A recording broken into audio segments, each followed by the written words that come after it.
preciosa oportunidad que el Señor nos concede una vez más de estar ante todos nuestros amados oyentes que día a día nos acompañan en esta preciosa trayectoria por las páginas bíblicas.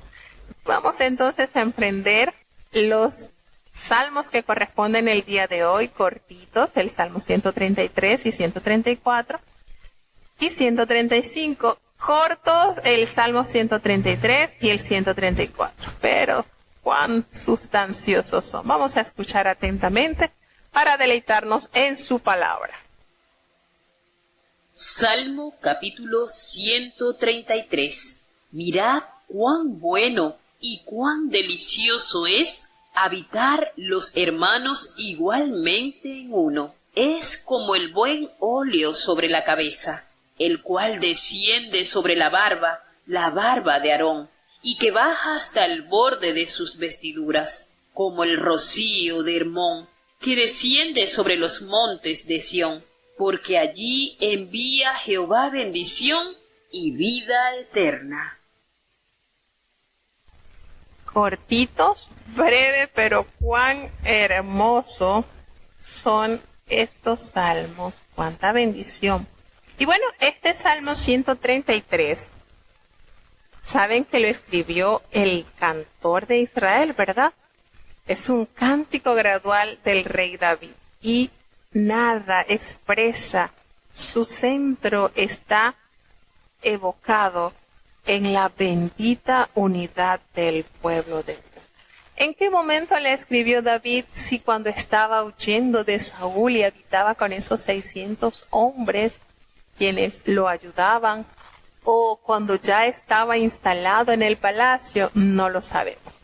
Lo que sí sabemos y podemos aseverar es que David experimentó esa enorme satisfacción, eso majestuoso que se experimenta al estar unidos en amor fraternal, un solo cuerpo en Cristo. Y en estos 3 versículos que contiene este salmo, se halla entonces cómo David utiliza 2 símiles para describir el gozo de los hermanos que literalmente se sientan juntos, que están allí, unidos, en armonía. Lo caracteriza o lo describe como un perfume aromático y como ese rocío refrescante de la montaña. Qué manera de describir, qué manera de poder comparar ese sentir, eso agradable, eso celestial que se siente cuando la hermandad se encuentra ensamblada con una armonía única, dada del Padre, que cada hijo tenga. Y es imposible no recordar lo que Jesucristo nos dijo en la oración intercesora. ¿Lo recuerdan? En el Evangelio según San Juan, en el capítulo 7, se eleva a Dios una oración hermosa. Y Jesucristo, en esta oración, descrita por el evangelista Juan, el único que describe esta oración perfecta, en el versículo 23 dice así: yo en ellos y tú en mí, para que sean consumadamente una cosa, que el mundo conozca que tú me enviaste y que los has amado como también a mí me has amado. Que el Señor nos bendiga a través de su santa y bendita palabra.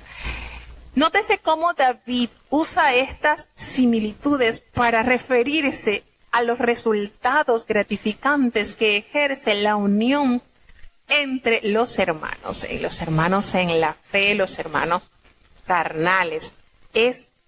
Exclama, llama la atención: mirad cuán bueno y cuán delicioso es habitar los hermanos juntos en armonía. Cuán delicioso es para Dios ver a sus hijos unidos, compartir en un solo sentir la dicha de vivir para Él, de haber sido adoptados por el mismo Padre.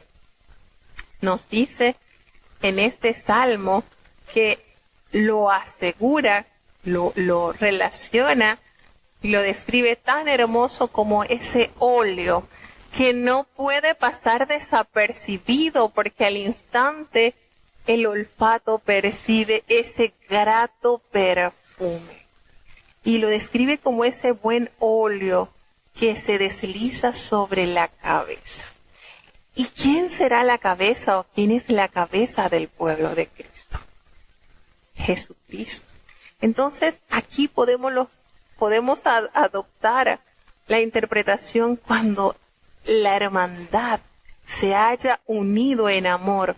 Jesucristo, que es nuestra cabeza, la cabeza de la iglesia, siente, experimenta eso grato que se describe aquí sobre la cabeza, sobre la barba de Aarón. Es decir, desde la cabeza cuando se coloca y se desplaza por la cara hasta descender a la barba. Es decir, esto es algo que no se puede detener.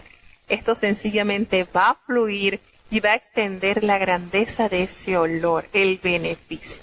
Entonces, imaginémonos a nosotros, nuestra cabeza Jesucristo, al contemplar la unidad, lo maravilloso que es amarnos mutuamente y el poder percibir esa grata sensación, ese perfume tan grato en su rostro, en su cabeza, en su barba. Y baja hasta allí, hasta el borde de sus vestiduras. Todo su cuerpo se encuentra perfumado, lleno, ¿verdad?, de ese aroma especial. Y no solamente beneficia al cuerpo de Cristo, todo el cuerpo, sino también lo hace asimilar como ese rocío de Hermón, de ese monte, el monte de Hermón. Dice que el monte de Hermón se encuentra en la zona limítrofe del norte de Israel, lo que se conoce como el monte de Hermón. Está localizado pues en la frontera del norte de Israel. Y ese rocío que desciende del cielo sobre los montes de Sión, porque allí, precisamente en Sión, envía Jehová bendición y lo más grande que el hombre pueda recibir, vida eterna. Entonces produce que esos montes, que esas altas montañas se mantengan vestidas de vida, porque precisamente el rocío permite que el pasto renazca, crezca en abundancia en las montañas. Entonces, cuando la iglesia, cuando la hermandad vive ese sentir, esa unión, habitar unidos, no solamente es agradable al Señor, sino aún la misma naturaleza recibe bendición al contemplar y al saborear ese amor fraternal que entre los hijos de Dios hay. Entonces, este salmo nos insta, nos llama a amarnos, nos llama a vivir como Jesucristo le pidió al Padre en la oración intercesora, que seamos una sola cosa, que nos amemos de la manera, de la magnitud en que el Señor nos ha amado.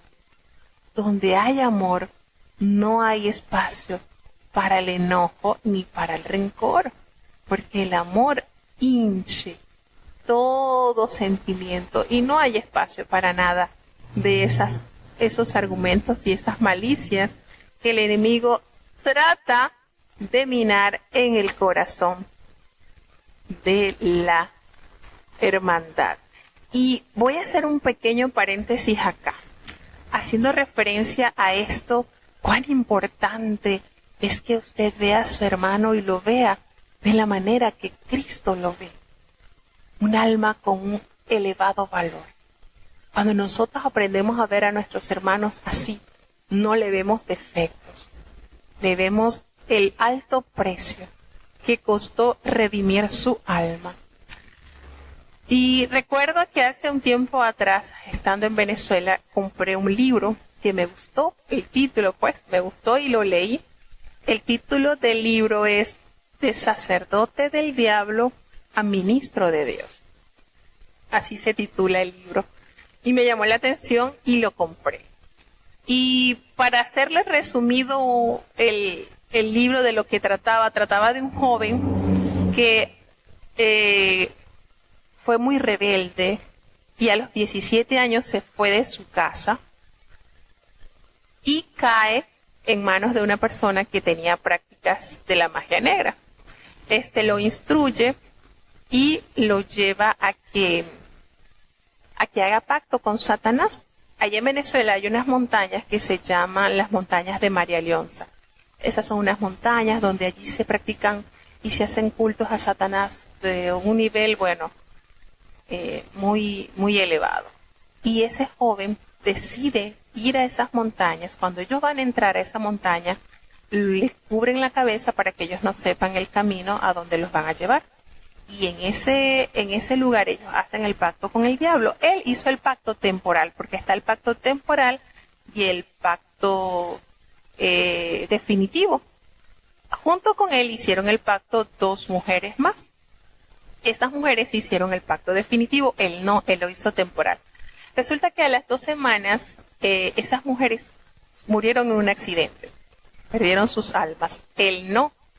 Él comenzó a ver cómo el poder que el diablo le había asignado ejercía cada vez más en él. Y entonces, las mujeres que él quería las tomaba, tuvo la oportunidad de transformarse aún de animal, tomar formas de animales. Y bueno, él describe la cantidad de cosas que el diablo le permitía hacer. Pero hubo una oportunidad en que le llama la atención una joven. Y esa joven era cristiana. Y ahí fue donde él comenzó a darse cuenta que Satanás no tenía el poder absoluto como él se lo había hecho pensar. Porque él llegaba hasta cierta distancia donde estaba ella y de allí él no podía avanzar, él se congelaba. Ella le hablaba y él al instante quedaba así congelado, paralizado. Y viendo esa limitación que él tuvo con esa muchacha, él habla con el diablo y le dice que por qué él no se puede acercar a ella, si ya él estaba acostumbrado a tener todas las mujeres que él quisiera y hacía cuantas cosas atroces. Y él le dice, mira, ella ora en las madrugadas, ella es una persona que ora mucho. Y entonces le dice, mira, dame 3 meses que yo la meta a ella en discordia, en pelea entre los hermanos. Fíjense. Entonces hago la asociación de este relato que lo leí, este libro lo escribió el muchacho, pues por eso se titula así, de sacerdote del diablo a ministro de Dios, porque él allí narra ese periodo de oscuridad que él vivió y luego cómo Dios lo sacó de ese mundo a través de esa muchacha, Entonces, a donde quería llegar haciendo énfasis en este salmo es cuando nosotros entramos en discordia con nuestros hermanos en la fe, con nuestros hermanos, estamos expuestos a que el enemigo haga con nosotros lo que sea. Por eso el diablo le dijo a él, al muchacho, dame 3 meses que yo meta discordia con ella allí entre sus hermanos en la fe, para que las defensas que el Señor levanta sobre sus hijos entonces caigan y quedamos expuestos. Entonces es de gran importancia que haya esa unión, ese amor fraternal, que nos gocemos, como dice el apóstol Pablo, que nos gocemos con aquellos que se gozan y que lloremos con aquellos que lloran, que seamos eso, una sola cosa, como Jesucristo se lo pidió en oración a su Padre. Entonces es de suma importancia que en nosotros haya esa necesidad de vivir una vida santa, llena de amor. Porque si nosotros tenemos esas cosas que producen cosas que se van generando con pequeñeces y cuando venimos a ver, ya no queremos ver la cara del rostro de esa persona, solamente al escuchar la voz se nos descompone la mañana, o si estamos en un lugar y llega esa persona ya nos queremos ir porque ya se nos arruinó el día. Entonces allí no hay armonía con nosotros y Dios. Entonces hay que considerar muchísimo esta gran verdad que el Señor nos revela a través de este hermoso salmo, precioso salmo, que al ponerlo nosotros en práctica va a haber mucha bendición para nuestras vidas, para la vida de nuestros hermanos. Aún el mundo podrá ver eso diferente, porque precisamente el sello del discipulado es el amor. Es el amor. En esto conocerán todos que sois mis discípulos, dijo Jesucristo. En esto conocerán todos, los que están dentro del pueblo de Dios, los que están fuera del pueblo de Dios, todos. Esto será allí latente para que todo ojo lo pueda ver. Si tuviereis amor los unos por los otros, y para tener amor debemos estar totalmente unificados, viéndonos así como Cristo nos vio. Salmo capítulo 134. Mirad, bendecid a Jehová, vosotros todos los siervos de Jehová, los que en la casa de Jehová estáis por las noches. Alzad vuestras manos al santuario y bendecid a Jehová. Bendígate Jehová desde Sión, el cual ha hecho los cielos y la tierra.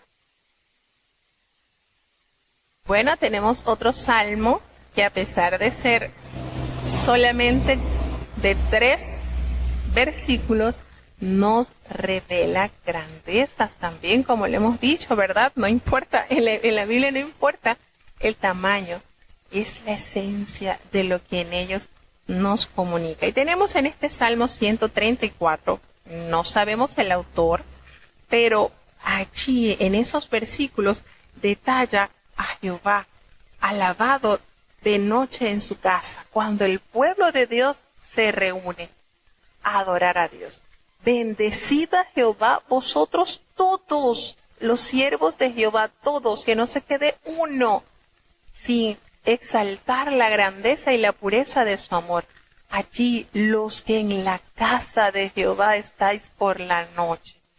Qué manera, ¿verdad?, de determinar el tiempo que nosotros invertimos para Dios.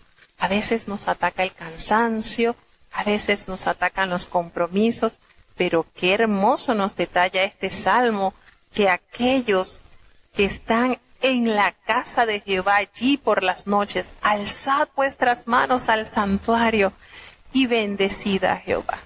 Es decir, entreguemos, abandonemos nuestras cargas allí ante la presencia de Dios y bendigamos su nombre, por muy comprometidos o por muy apretadito que tengamos nosotros nuestra agenda de compromiso. No dejemos de congregarnos, no dejemos de estar ante la presencia de Dios. Y usted dirá, bueno, pero es que yo en mi cuarto, en mi habitación, también cierro mi puerta y oro y elevo a Dios. Claro que sí, eso también lo ordenó Jesucristo, que nosotros cerremos nuestra puerta y allí, a solas con el Señor, podamos derramar nuestras necesidades a Dios o nuestro agradecimiento a Dios. Pero recordemos lo que leímos en el Salmo anterior, cuán bueno y cuán delicioso es habitar los hermanos igualmente en uno. Cuando usted se llega a la casa de Dios con ese corazón de adoración, con toda la hermandad, es como que si se uniesen distintos tizones y al estar unidos se enciende una gran fogata donde el fuego de Jehová, el calor espiritual de Dios, se hace permanente. Y esto es palpable, hermanos. Recordemos estos años que estuvimos de pandemia. ¿Cuánto nos hizo falta estar en los atrios del Señor? ¿Cuántos debilitados a consecuencia de la ausencia de ir a congregarnos, de saludarnos, de compartir, de estar unidos? Muchos se alejaron, muchos fueron presa fácil del enemigo. Otros aprendimos a valorar más ese tiempo en el templo y no ponemos excusas para no asistir al lugar de adoración, porque es un encuentro, un lugar de encuentro, de citas con el Señor, donde tu hermano, donde tus parientes en la fe están con la misma meta que tú. Llegar a ese punto donde Dios nos quiere llegar. Entonces, es de suma importancia el congregarse, y el apóstol también nos hace recomendación que no dejemos de congregarnos como muchos tienen por costumbre. Usted no sabe si cuando un hermano se levanta a cantar un himno, en ese himno está la respuesta a una petición.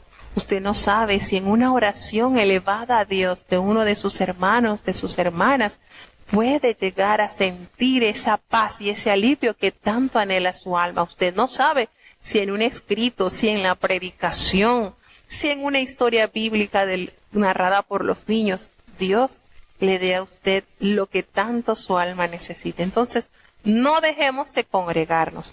Que el Señor nos bendiga y que nos permita, ¿verdad?, mantenernos siempre obedientes a su voluntad. Y cierra este salmo al referirse: bendígate Jehová desde Sión, allí, porque el Señor ha hecho los cielos y la tierra, la majestad de Dios. Cuánta grandeza en la obra hecha de nuestro amado Dios. Alzando vuestras manos, la manera en que nosotros podemos muchas veces derramar nuestras cargas, soltar nuestras cargas. Y esto, pues, este Salmo 134, este Salmo 134 ya es el último de los cánticos graduales. Cierra acertadamente con la bendición de los peregrinos que han viajado a Jerusalén para las fiestas. La bendición completada totalmente se halla en el libro de Números, en el capítulo 6 del versículo 24 al 27. Jehová te bendiga. Jehová te bendiga. Cuando usted entiende lo maravilloso y lo que aumenta sus fuerzas, el estar en el santuario, en el lugar de Dios, hermanos, usted no va a hallar excusas para no asistir. Hay un pensamiento que a mí se me ha quedado mucho, y yo se lo hago referencia mucho a mis niños, y les digo: el que quiere hacer algo, busca oportunidades, y el que no quiere hacer algo, busca excusas. ¿De qué lado está usted? ¿Del que busca oportunidades o del que busca excusas? Si usted desea, anhela, quiere asistir a la casa de Dios, usted va a buscar oportunidades. Pero si usted no quiere, no desea ir a la casa de Dios, usted va a valerse de excusas. Entonces, ¿de qué lado está usted? Entonces, no dejemos de congregarnos. Miremos la grandeza de Dios. Vuelvo y repito: no mire al hombre, mire a Dios. Y es nuestra mayor recompensa es saber que Dios conoce las necesidades de sus hijos. Mucho, mire que Anna, solamente por saber las situaciones que ocurrían en el templo debido a todo el pecado de los hijos de Eli, jamás hubiese decidido dejar a su hijo allí en el templo. ¿Verdad que Anna podía tener bastantes excusas válidas para no dejar a su hijo allí en el templo ante semejante atrocidad que hacían los hijos de Eli? Sin embargo, ella sabía lo que le había prometido a Dios, y que en el templo de Jehová es el administrador. Entonces, no seamos insensatos e imprudentes, seamos sabios y entendidos, y busquemos siempre la presencia de Dios. Seguimos avanzando ya al siguiente Salmo, 135. Escuchemos. Salmo capítulo 135. Alabad el nombre de Jehová. Alabadle, siervos de Jehová, los que estáis en la casa de Jehová, en los atrios de la casa de nuestro Dios. Alabad a Jas, porque es bueno Jehová. Cantad salmos a su nombre, porque es suave. Porque Jas ha escogido a Jacob para sí, a Israel por posesión suya. Porque yo sé que Jehová es grande, y el Señor nuestro mayor que todos los dioses. Todo lo que quiso Jehová ha hecho, en los cielos y en la tierra, en las mares y en todos los abismos. Él hace subir las nubes del cabo de la tierra. Él hizo los relámpagos para la lluvia. Él saca los vientos de sus tesoros. Él es el que hirió los primogénitos de Egipto, desde el hombre hasta la bestia. Envió señales y prodigios en medio de ti, oh Egipto, sobre Faraón y sobre todos los siervos, el que hirió muchas gentes y mató reyes poderosos, a Sehón, rey amorreo, y a Og, rey de Basán, y a todos los reinos de Canaán, y dio la tierra de ellos en heredad a Israel su pueblo. Oh Jehová, eterno es tu nombre, tu memoria, oh Jehová, para generación y generación, porque juzgará Jehová su pueblo, y arrepentiráse sobre sus siervos. Los ídolos de las gentes son plata y oro, obra de manos de hombres.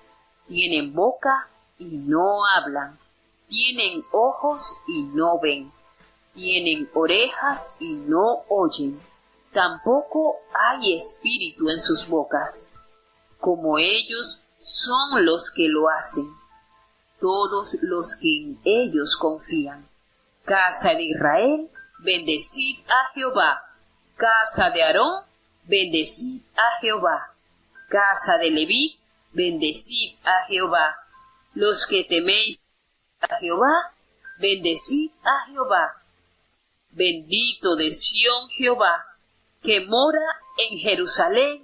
Aleluya. Bueno, este salmo ya contiene un poquitito más de versículos, pero vamos a detallarlos. Y nos pregunta acá, revisando el chat, pregunta el hermano Juan Carlos, que cómo nosotros podemos bendecir a nuestro Dios. Y bueno, una de las cosas que más nos insta los salmos es que nosotros desde el fondo de nuestra alma elevemos a Dios bendición. ¿Y cómo? Bueno, recordemos el Salmo 103. Bendice, bendice alma mía a Jehová, y bendigan todas mis entrañas su santo nombre. Recordemos que cuando nosotros tenemos esa marca de Dios, ese estándar de la fe, cuando nosotros tenemos una vida pura, íntegra, cuando nosotros procuramos alcanzar ese punto que el Señor nos ha dado, nosotros estamos con nuestra vida, con nuestros pensamientos, con nuestros labios, con nuestros pasos, bendiciendo el nombre del Señor. ¿Por qué? Porque en nosotros se hace notorio, se hace palpable la obra de redención que Él ha hecho con nosotros.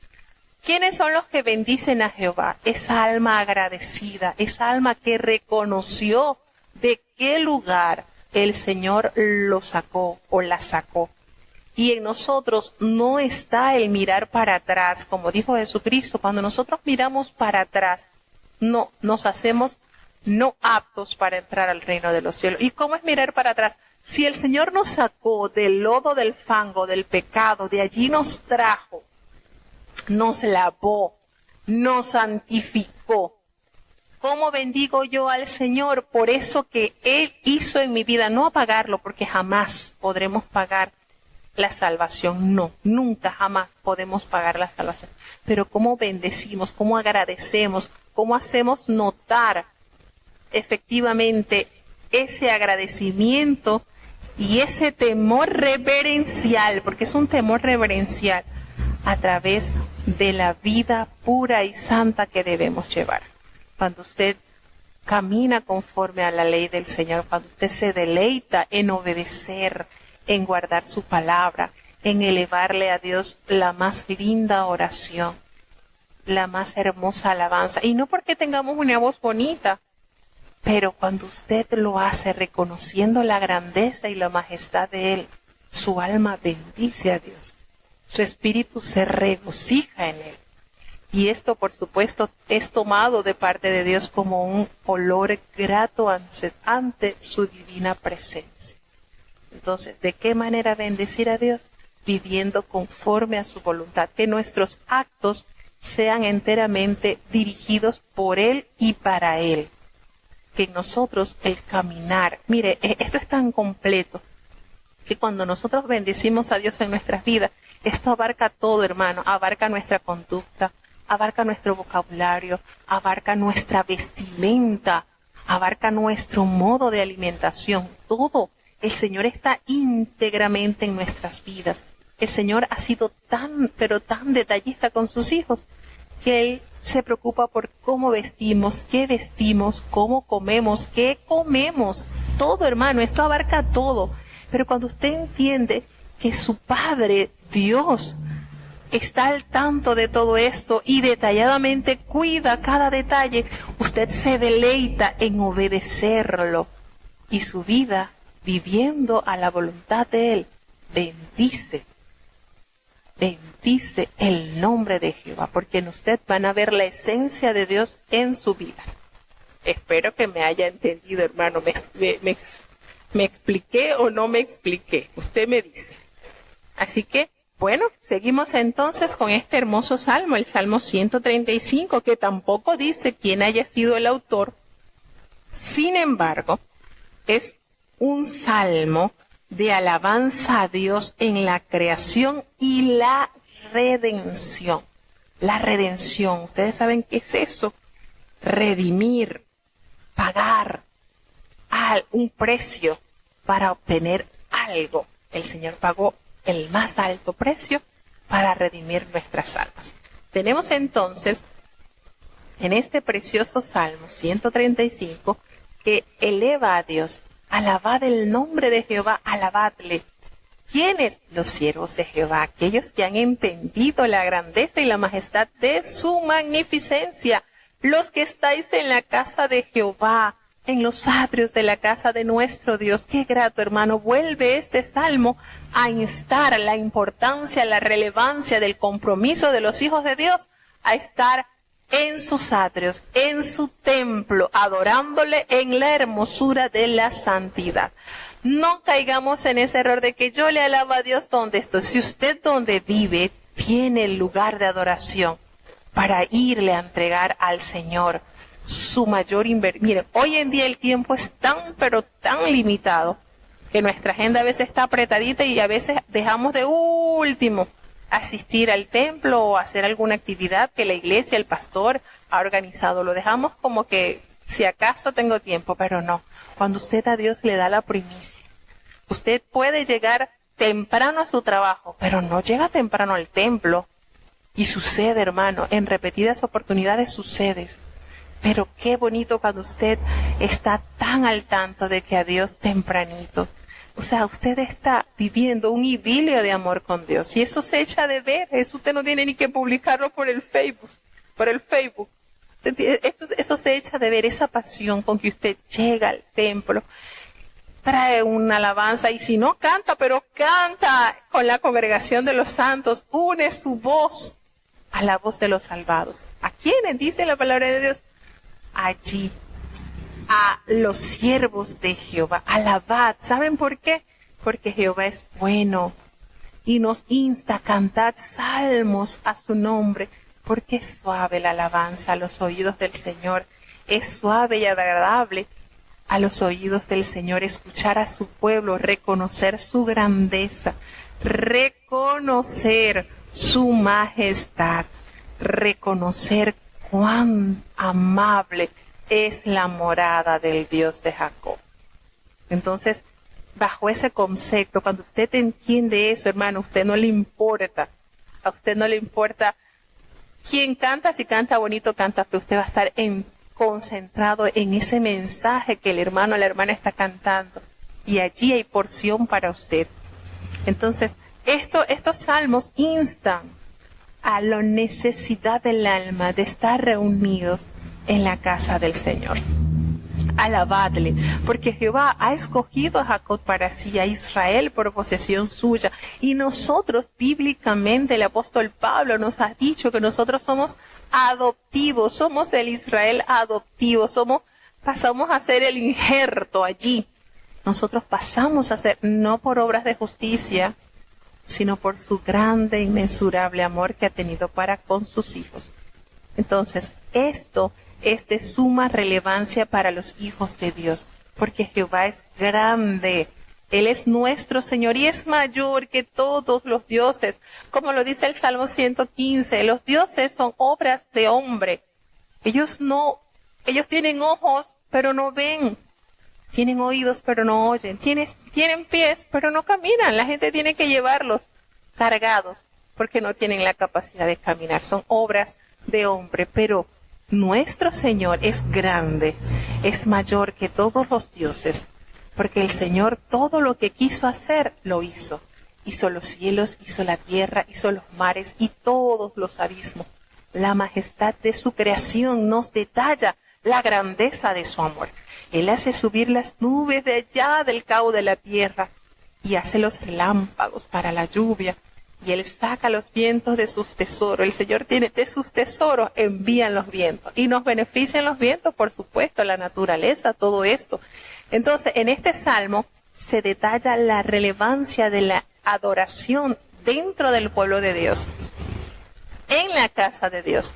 Y resalta la majestuosidad plasmada por su poderosa mano en la creación, en la tierra, en el cielo, en lo profundo de la mar. Y no solamente eso, sino que recuerda la grandeza, las proezas que hizo Jehová cuando hirió los primogénitos de Egipto, desde el hombre hasta la bestia, cumpliéndose así la sentencia dada a Jehová por boca de Moisés. Todo se cumplió y envió grandes señales y realizó elevados prodigios en medio de su pueblo allí, en esa tierra, en ese país, Egipto, y sobre Faraón y sobre toda la corte de Faraón.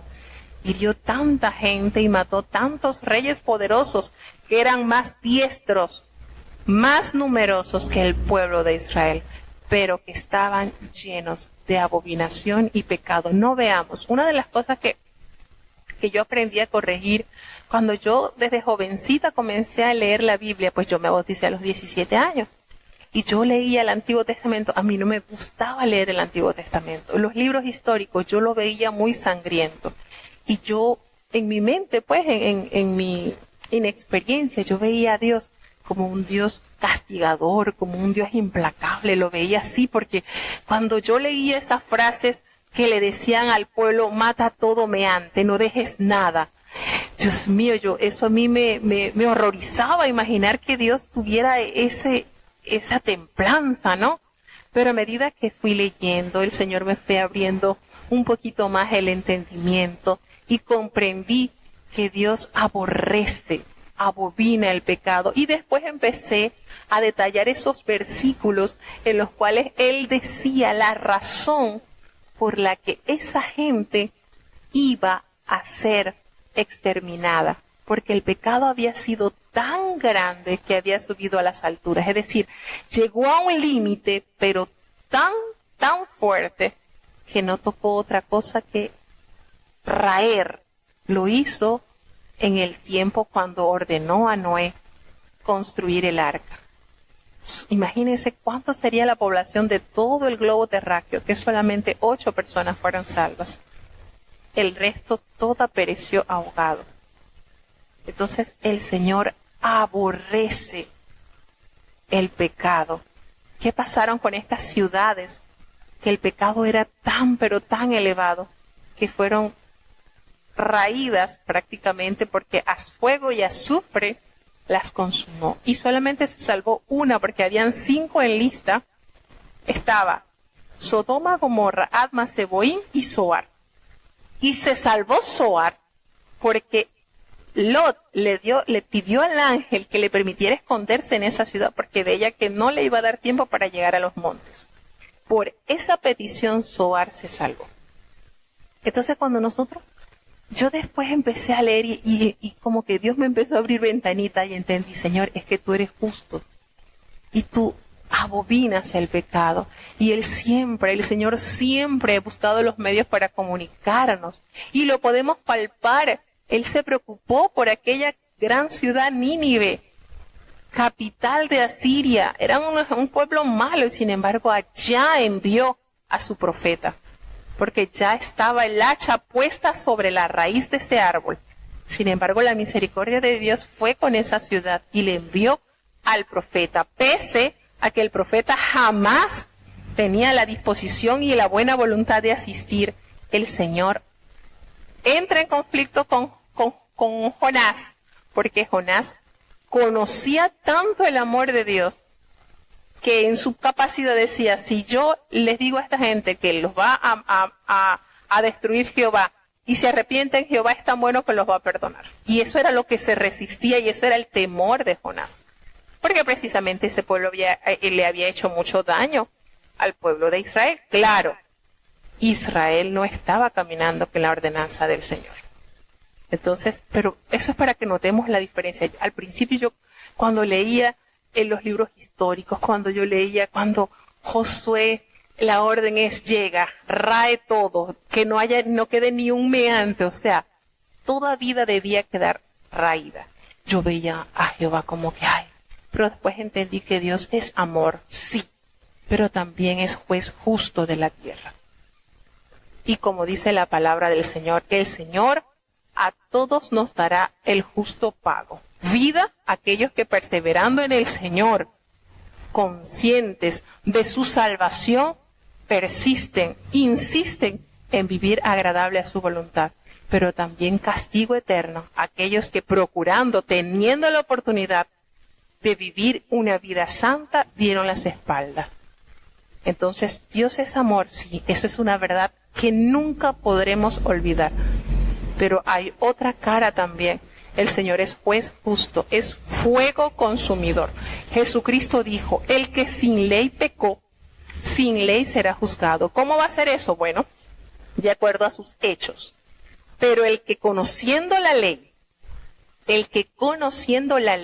la voluntad de Jehová, la echó tras sus espaldas, será sin misericordia, porque ya el Señor le reveló la voluntad de él. Entonces, es triste que conociendo la voluntad de Dios, preferimos distraernos y echar hasta nuestras espaldas lo que es la voluntad de Dios.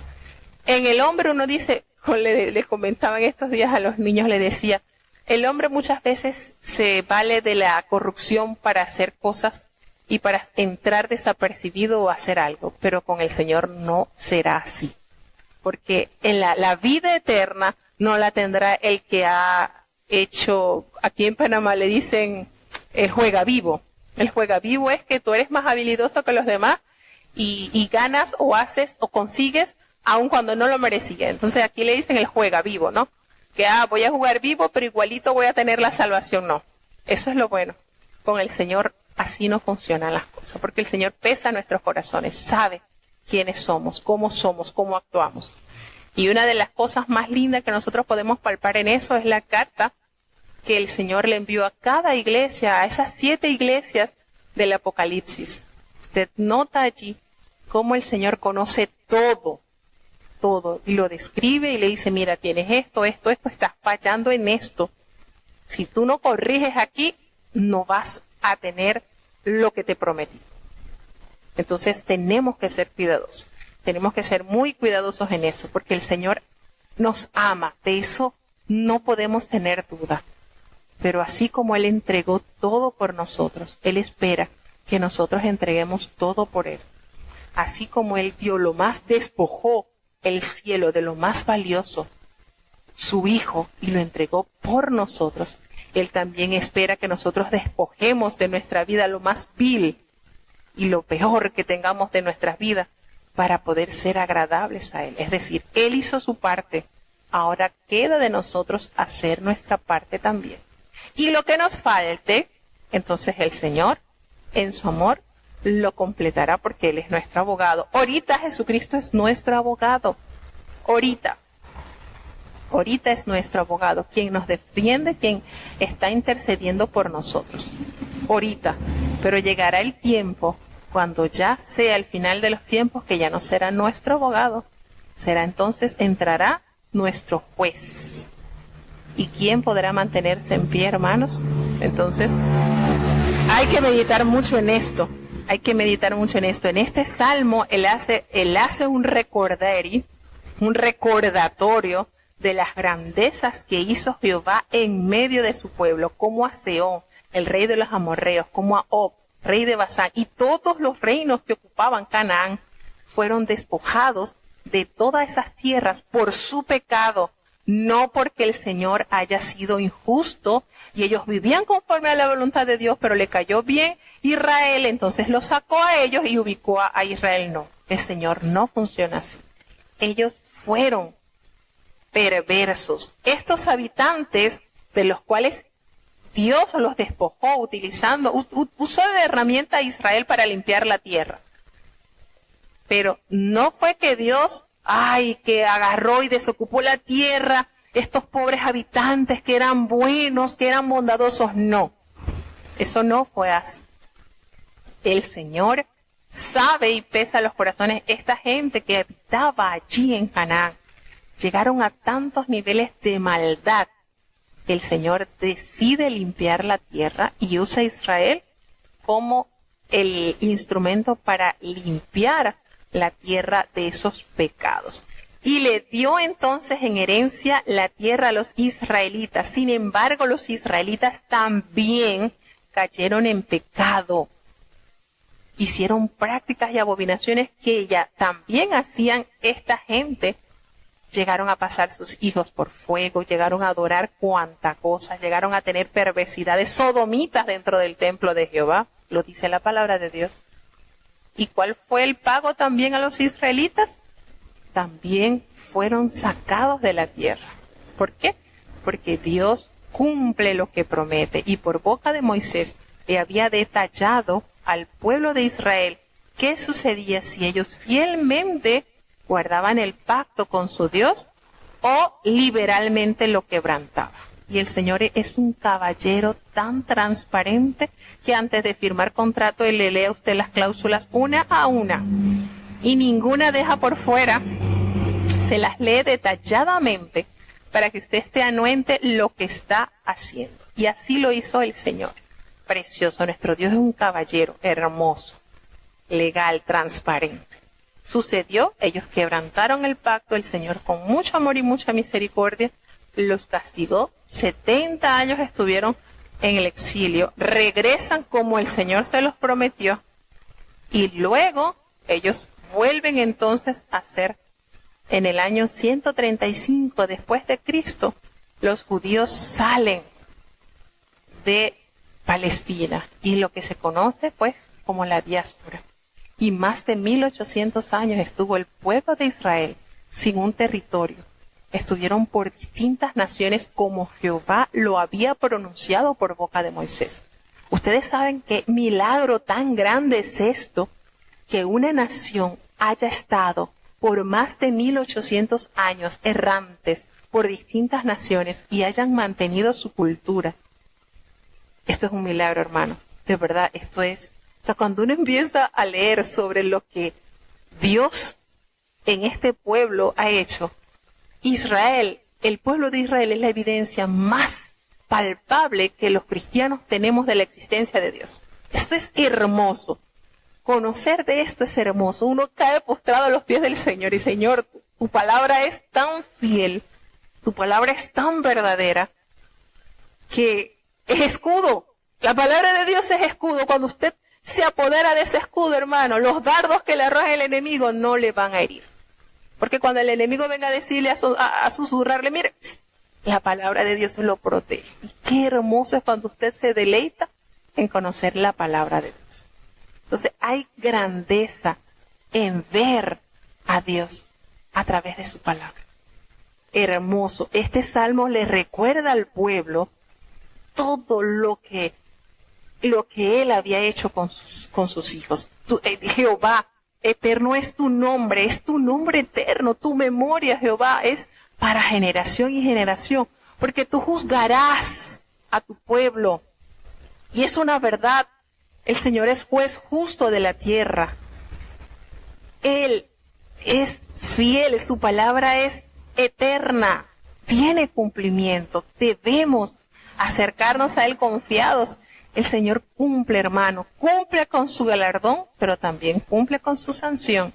Ejemplo, el pueblo de Israel. Ejemplo, el pueblo de Israel.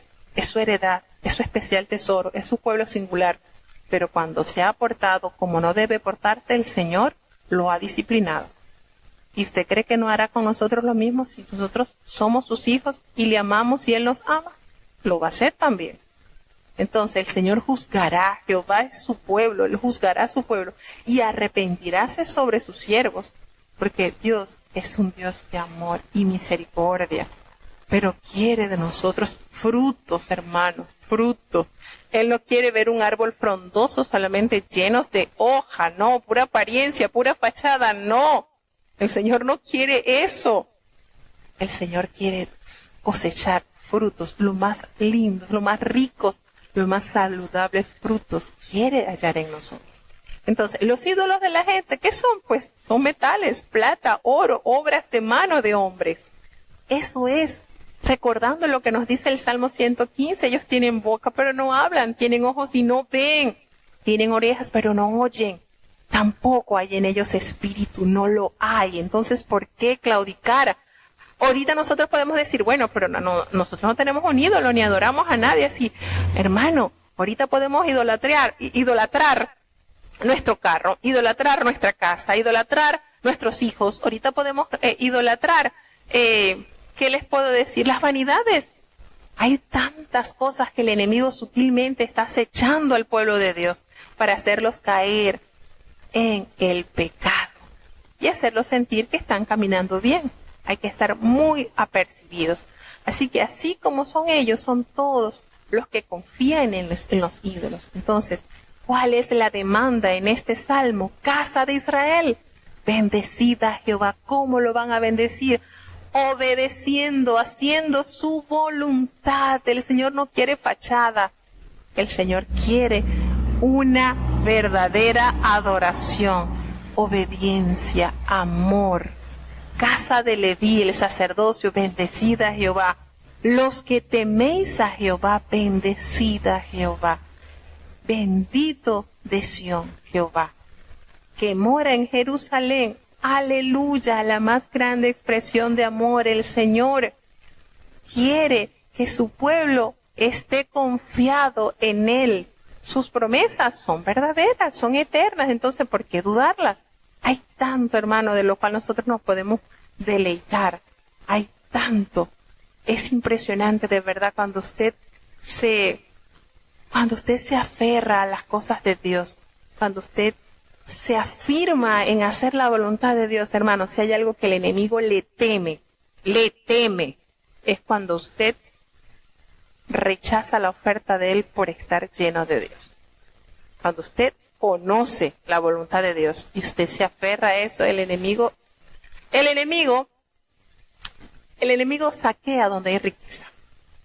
Cuando usted lo ve así desordenado y vacío, ya, ese es mío, listo, voy al otro. Pero cuando usted se afirma, cuando usted sabe y le dice, Señor, tú dijiste, pero qué lindo cuando nosotros a Dios es un Dios de palabra.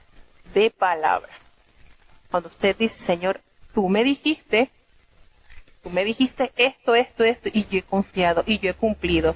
Mire, el Señor, tan bello, es eterno, es un caballero, y cumple, hermano, cumple. Porque así, por medio de la historia, nosotros podemos corroborar la grandeza de Dios, cómo cumple sus promesas.